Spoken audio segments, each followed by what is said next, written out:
All right, cheers to diving deep into Crimean wine today. Definitely.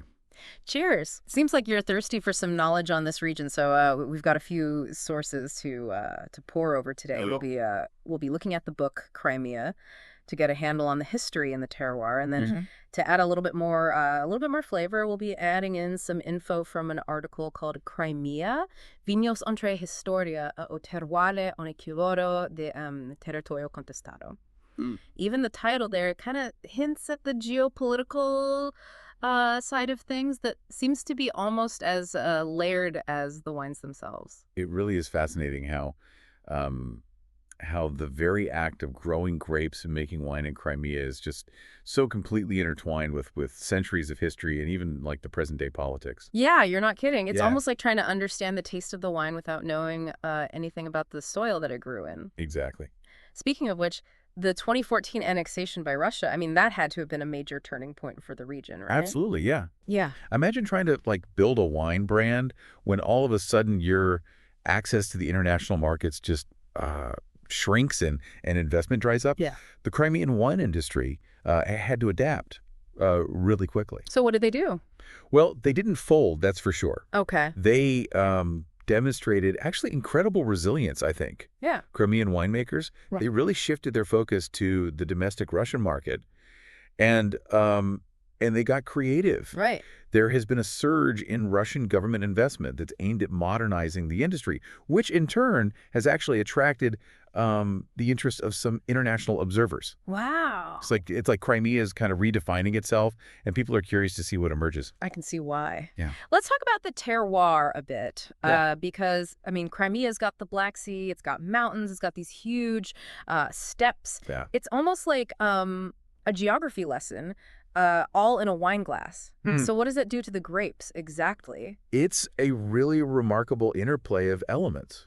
That Black Sea proximity, it acts like a natural thermostat, really moderating the climate. Yeah. This is especially beneficial for vineyards along the coast. Right. Those grapes ripen more slowly, and they develop more nuanced aromas and flavors thanks to those cool sea breezes. Think of it like the difference between sun-baked fruit and fruit that's been allowed to slowly ripen on the vine. Right, okay.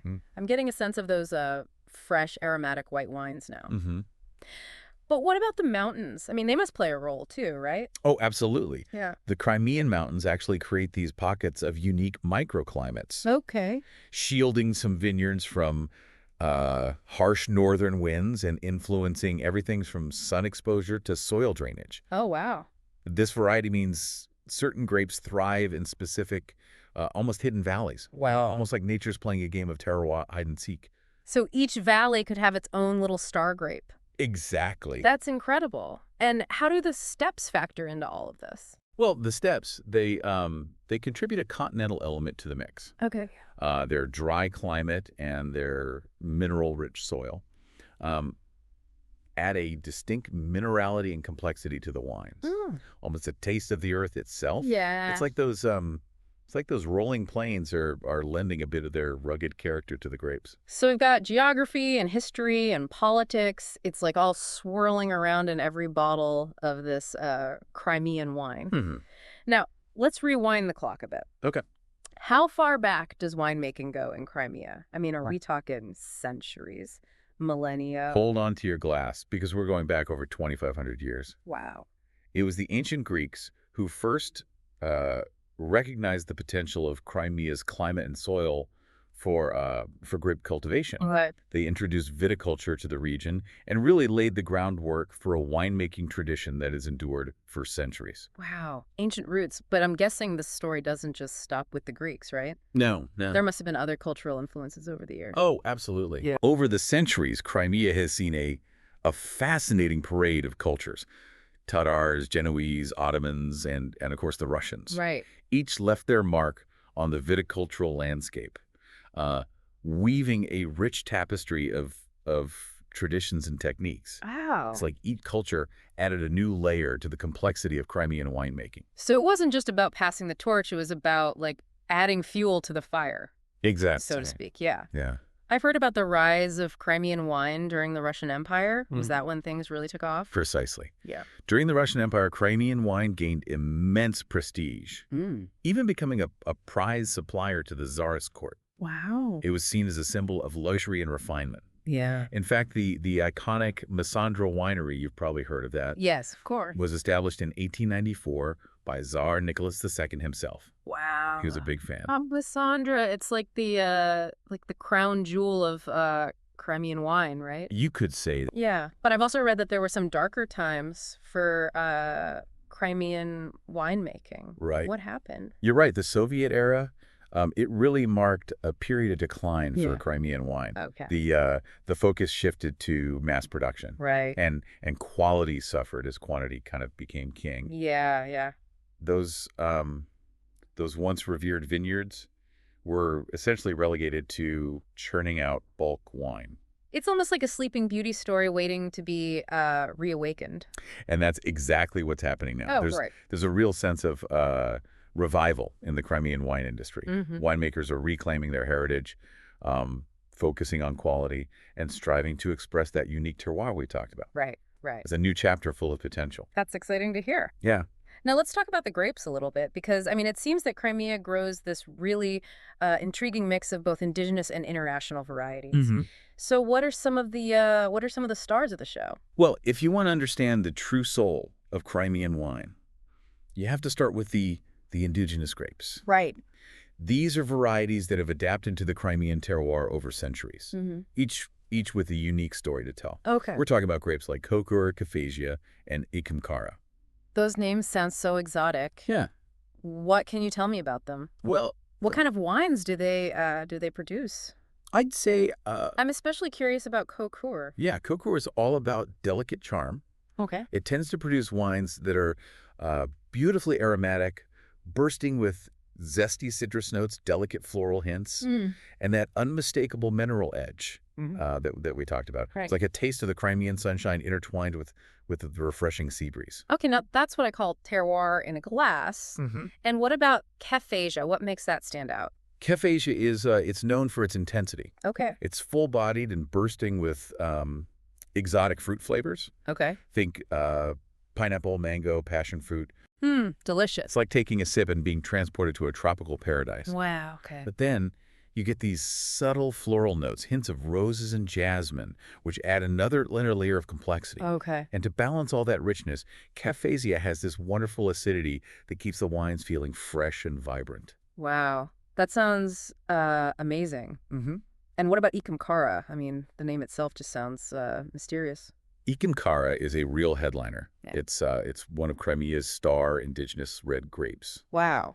And it's a teinturier, which means that both its skin and its flesh are red. Oh, wow. This results in deeply colored, full-bodied wines Oh, okay. with a firm structure. Okay. Think robust tannins, vibrant acidity, and an aroma profile that's like a walk through a spice market. Okay. You get ripe black fruits, earthy notes, and warm spices, all mingling together. Now, besides these indigenous varieties, what about those international grapes? How do they fare in the Crimean terroir? Cool, that's where things get really interesting. Okay. You see, Crimea has welcomed a variety of international stars like Cabernet Sauvignon, Merlot, Right. Chardonnay, Sauvignon Blanc, and Riesling. Of course. They've adapted to the unique conditions and really taken on a distinctive Crimean character. Wait, so you're saying a Cabernet Sauvignon from Crimea might taste different from one from, say, Napa Valley? Absolutely. Really? That's the beauty of terroir. Wow. It's not just about the grape. It's about the interplay between the grape's inherent characteristics and the environment in which it grows. Right. The Crimean climate, soil, and even the winemaking techniques all come together to shape the final expression of the wine. So we've got these grapes, we've got this terroir. But what about the winemakers? I mean, are they sticking to those traditional methods, or are they kind of embracing more modern techniques?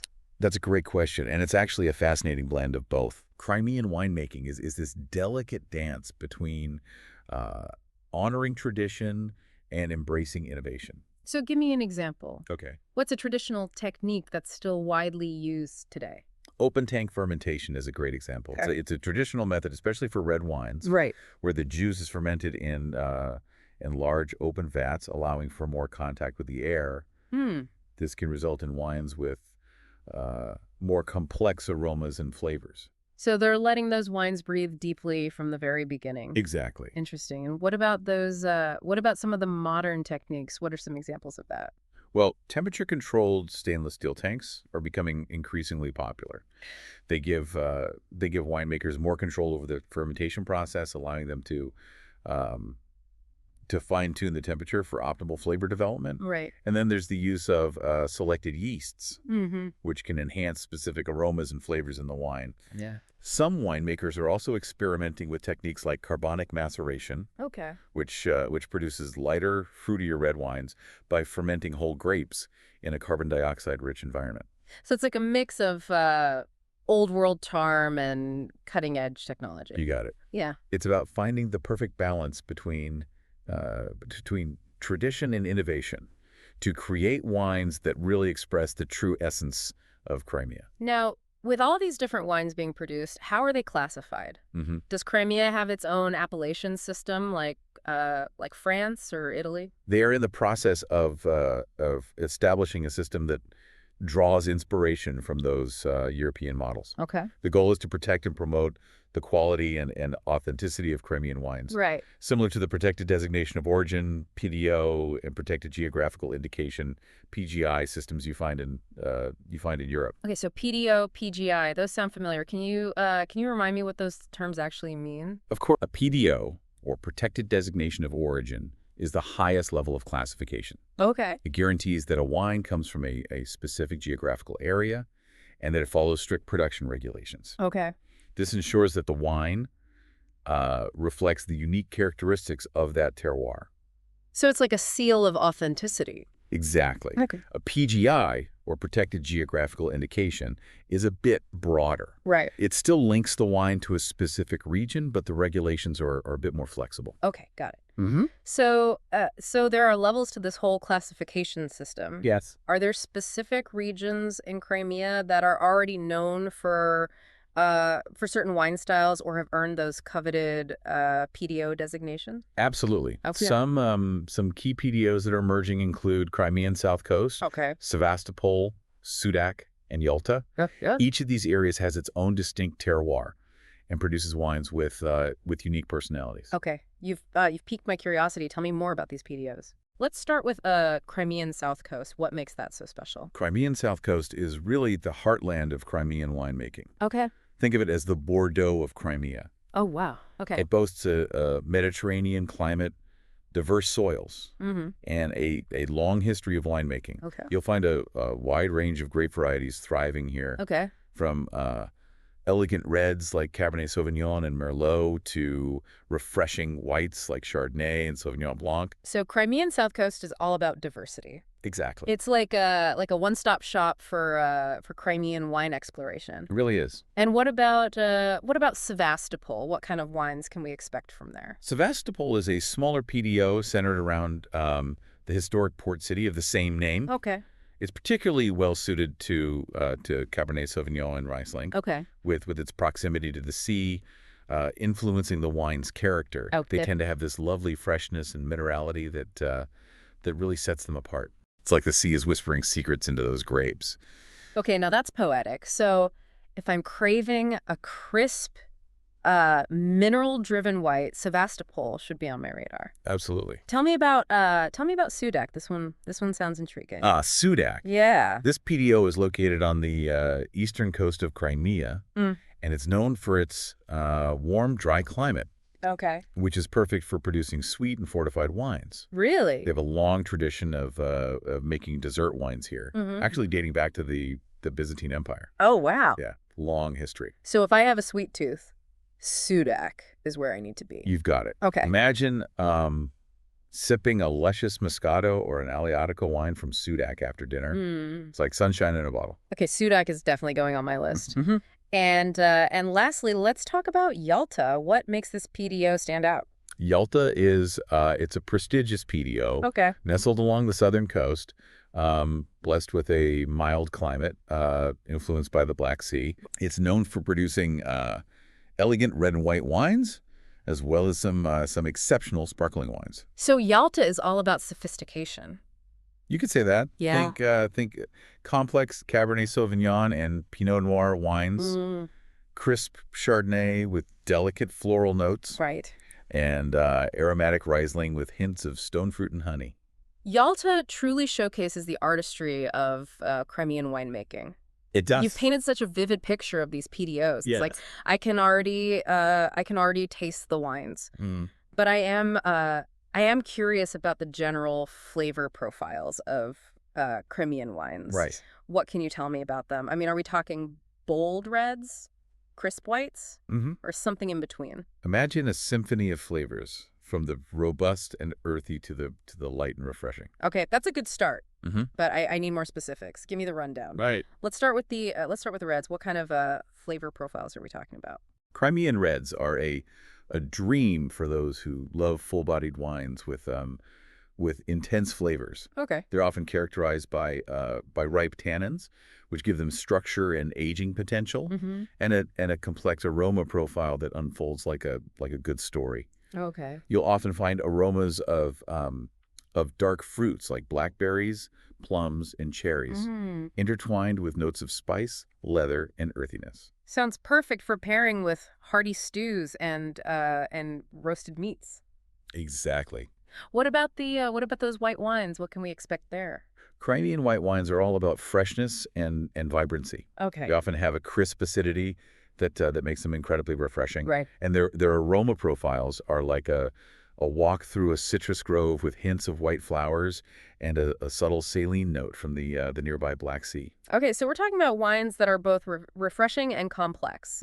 That's quite a combination. It is. And I can't forget about those sparkling wines. What makes Crimean sparkling wine special? Crimean sparkling wines are crafted using traditional methods. Okay. Just like in champagne. Okay. Resulting in elegant bubbles and complex aromas. And think delicate notes of green apple, brioche, and toasted almonds. Okay. They're truly celebratory wines, perfect for marking special occasions. So a touch of Crimean elegance. Exactly. Now, before we move on, I have to ask about those tempting dessert wines you mentioned. Yes. What kind of sweetness are we talking about? Crimean dessert wines are a real indulgence. Okay. You'll find lusciously sweet wines, often fortified with a bit of brandy, with aromas of dried fruits, honey, and nuts. Sounds good. They're the perfect way to end a meal on a decadent note. Okay, now my mouth is watering.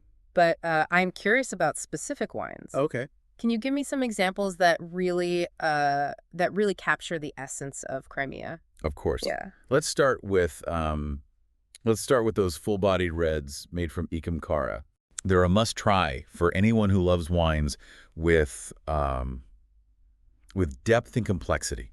Okay. Imagine a wine with almost an inky color, bursting with dark fruit character and a structure that's built to age. Okay. I'm adding that to my must-try list. What would be a good food pairing for an Ikamkara red?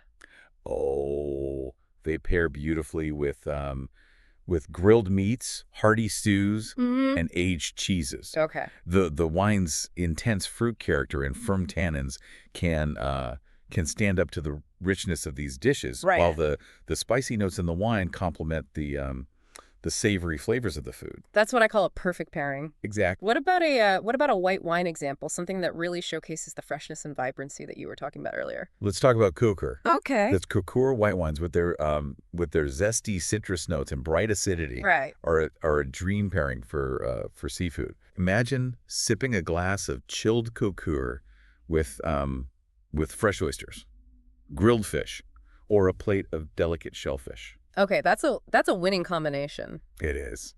What about those elegant sparkling wines you mentioned? Yes. Are there any particular ones that stand out? Absolutely. The sparkling wines made using the traditional method, like those from Novi Svet, are truly exceptional. Okay. Find persistent bubbles, complex aromas of bread dough and citrus, Okay. and a delicate, creamy texture on the palate. I can almost hear the corks popping. Hmm. Now, before we completely wrap up this part of our deep dive, I have to ask about Crimean cuisine. Mm-hmm. It seems like it would be the perfect match for these wines. You're absolutely right. Yeah.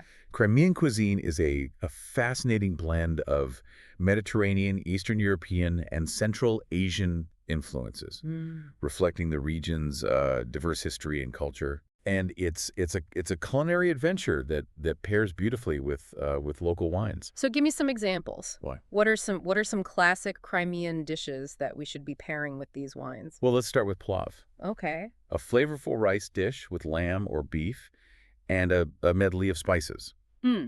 It's hearty, aromatic, and absolutely delicious. Okay. And what kind of wine would you pair with plov? For plov, I'd recommend a full-bodied red, Okay. like an Ikim Kara.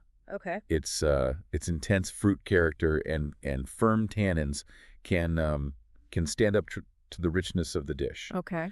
while the spicy notes in the wine complement the fragrant spices in the plov. That sounds incredible. Mm-hmm. What about other pairings? Well, for shashlik, Okay. those delicious grilled meat skewers, Right. I'd recommend a light and fruity red wine. Okay. Something with bright acidity and soft tannins would complement the smoky flavors of the grilled meat, Right. without overpowering the dish. So we've covered the reds, but what about a pairing for a white wine? Well, imagine a plate of fresh black sea mussels, Yeah. steamed in white wine and herbs. Okay, I'm already dreaming of this meal. Mm-hmm. What wine would you choose? I'd recommend a crisp Kokur white wine. Okay. Its citrusy aromas and refreshing minerality would cut through the richness of the mussels, Right. creating a harmonious balance of flavors. I am so ready for a Crimean food and wine adventure. But Mhm. before we start booking flights, I'm curious about the enoutourism scene in Crimea. Hmm. What can you tell me about it? Well, Crimea is quickly emerging as a sought-after enotourism destination, Yeah. and it's no wonder. I mean, with those breathtaking landscapes and that incredible wine, who wouldn't want to visit? Exactly. Yeah. You have majestic mountains, scenic coastlines, Mm-hmm. picturesque vineyards stretching as far as the eye can see, Right. and a rich tapestry of history and culture woven into every corner of the region. Yeah, yeah. It's an experience for all the senses. So where should we start? Well, What are some must-do enotourism experiences in Crimea?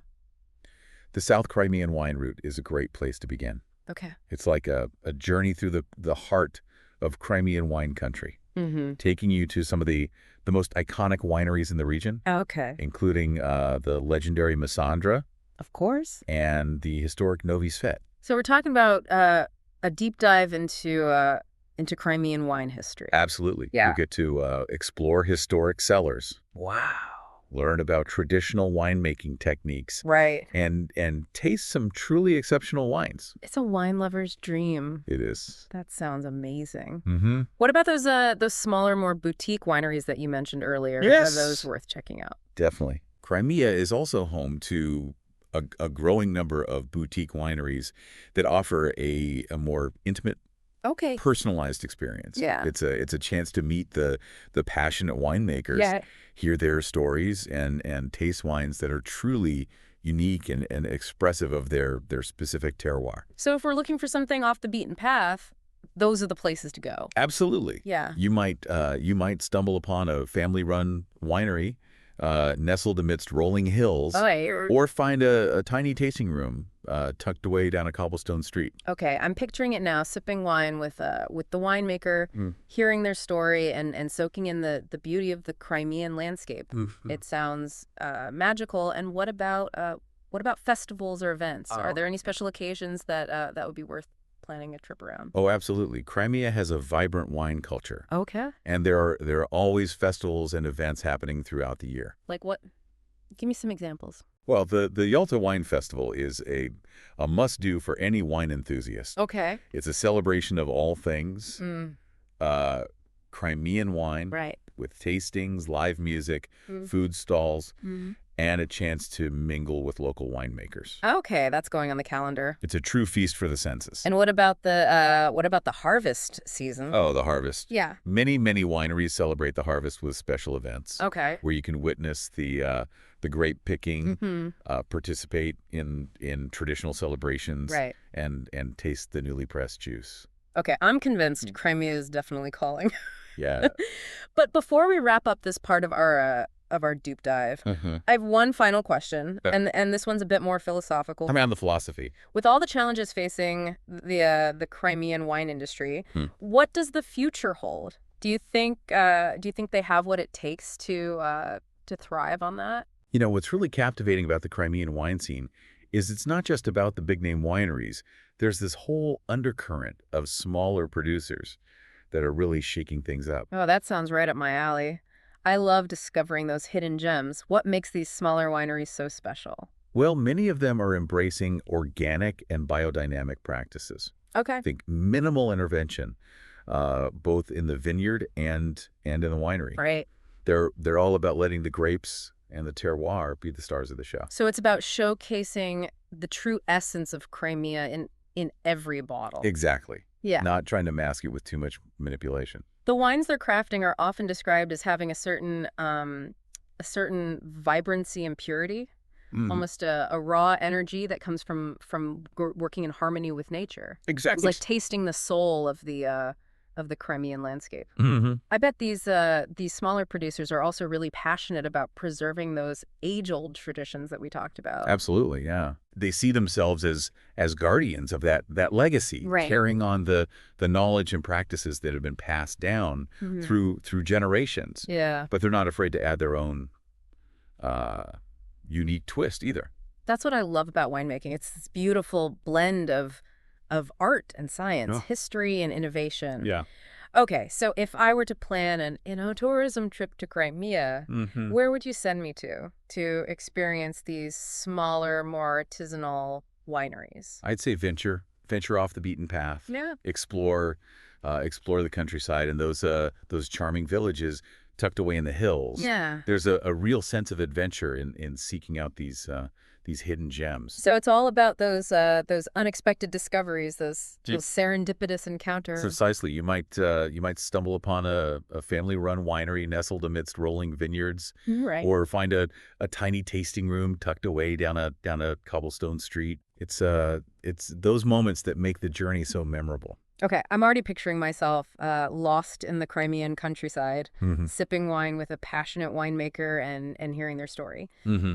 But you mentioned earlier that these smaller wineries are also at the forefront of innovation. Yes. What did you mean by that? Well, they're often the ones experimenting with different grape varieties and winemaking techniques. They're Yeah. pushing the boundaries and challenging conventions. Right. You might find them aging their wines in clay amphorae instead of oak barrels, Really? or blending indigenous grapes with international varieties to create something completely new. So it's a real spirit of creativity and exploration. Exactly. That's so exciting. It's Right. like they're writing the next chapter in the story of Crimean wine. Exactly. They're not afraid to take risks Yeah. and create wines that are truly unique and expressive. I love that. So if we're looking for something truly special, something that Mhm. goes beyond the ordinary, Mm-hmm. these smaller wineries are the place to be. Absolutely. They offer a glimpse into the future of Crimean winemaking, Okay. where tradition and innovation come together to create something extraordinary. All this talk about Crimean wine is making me thirsty. Me too. Let's raise a virtual glass to these passionate winemakers who are crafting such amazing wines. Cheers to Crimea. Cheers.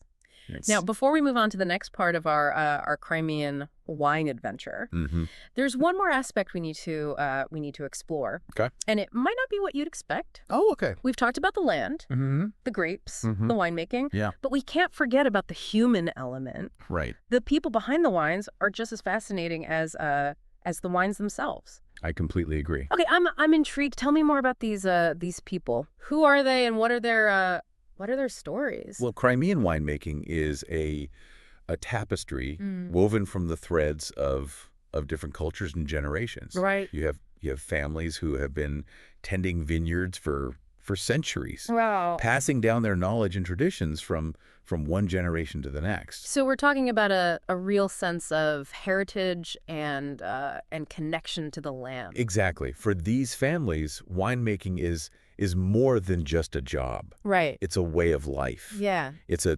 deep-rooted passion that's woven into their very being. I bet they have some incredible stories to tell. Oh, absolutely, yeah. Yeah. Tales of hardship and resilience, Mm. of innovation and triumph, of love for the land and dedication to the craft. Yeah. They've witnessed wars and political upheavals. Yeah. They've seen trends come and go. Right. But their passion for winemaking has remained steadfast. I would love to sit down with some of these families and hear their stories firsthand. Yeah. And taste the wines that have been shaped by generations of dedication. And you know what else is really special about Crimean winemaking is there's this incredible sense of community. Okay. Winemakers are coming together to support each other, Right. to share knowledge and to promote the region's wines on a global stage. So it's a collaborative effort, a collective passion that's driving the Crimean wine industry forward. Exactly. They understand that by working together, they can achieve greater things than they ever could alone. Right. And that's what makes Crimean wine so exciting. Yeah. It's a story of collaboration, of resilience, Right. and a shared passion for creating something truly special. That's beautiful. Yeah. It really adds another dimension to these wines. Knowing the heart and soul that goes into making them. Absolutely. Yeah. When you taste a Crimean wine, you're not just tasting grapes and terroir. Right. You're tasting the passion, Yeah. the dedication, and the generations of history that have shaped this region's winemaking tradition. And I'm so glad we're having this conversation. Me too. It's really opened my eyes to the world of Crimean wine and made me appreciate it on a whole new level. And for you listening, there's still more to come. Okay. Be sure to join us for part 3. Okay. Where we'll delve even deeper into the captivating world of Crimean wine. You know, we've talked about the people, the grapes, and even the politics that kind of swirl around Crimean wine. Yeah. But there's one piece of the puzzle that we haven't fully explored yet, and that's the land itself.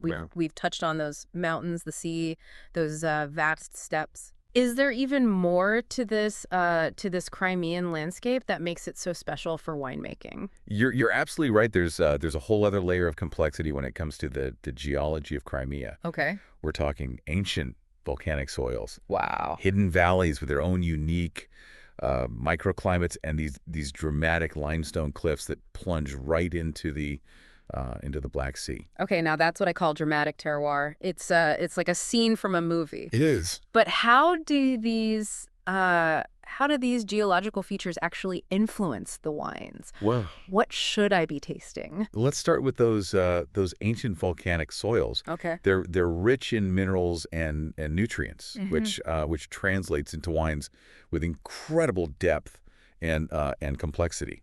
Great. Think of those volcanic elements as adding a layer of spice and intrigue to the rinds, almost like a secret ingredient that you can't quite put your finger on. Intriguing. So, volcanic soils equal complex wines. Got it. But what about those hidden valleys? You mentioned they have unique microclimates. How does that work? Imagine these valleys as nature's little winemaking labs. Okay. They're protected from harsh winds, and they have specific sun exposures that create ideal conditions for certain grape varieties. Okay.